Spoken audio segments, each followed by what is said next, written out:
Where I live, I've got some lovely neighbours, you know, and there's a woman lives down my road. She works at the local baker's shop, and the other day she's in the baker's and the phone went, and she picked it up and the voice said, "Is that Elsie?" So she said, "Yes, speaking." She said, "It's your next door neighbour Vera here." She said, "I've got some bad news for you. Are you sitting down?" She said, "Well, I can hear you just as well standing up." So she said, "I was looking out my back window this afternoon, and I'm sorry to tell you your husband has hung himself with the washing line." "Oh my God," she said, "would you do me a favour?" She said, "Of course I will." She said, "If it looks like rain, bring him in, would you?"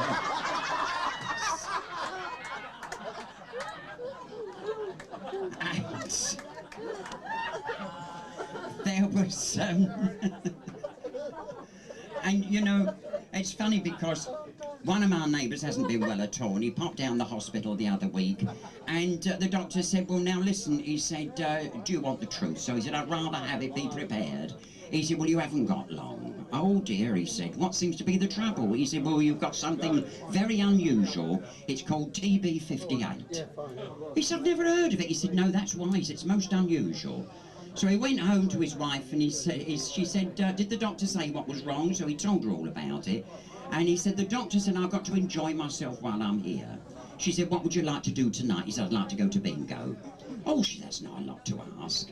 So they went to bingo. Do you know he won a line, the full house, the flyer, the link and the national. £80,000. Well, the manager of the bingo hall went over and he said, "Do you know something?" He said, "I saw you when you walked in here looking miserable." He said, "You have got to be the luckiest man alive." He said, "I'm not." He said, "Why not?" He said, "I've got TB 58. He said, "Fuck me, you've won the raffle as well."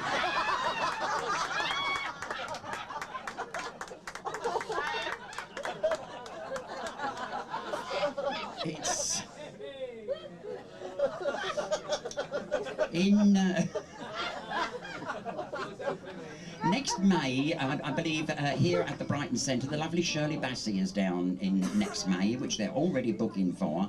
And she phoned me up last week, and she said, "Would you prepare them for me?" You see, she likes the, you know, the way to be prepared. She likes all the audience to be warmed up before she gets here. So she said, "Could you do this number for me?"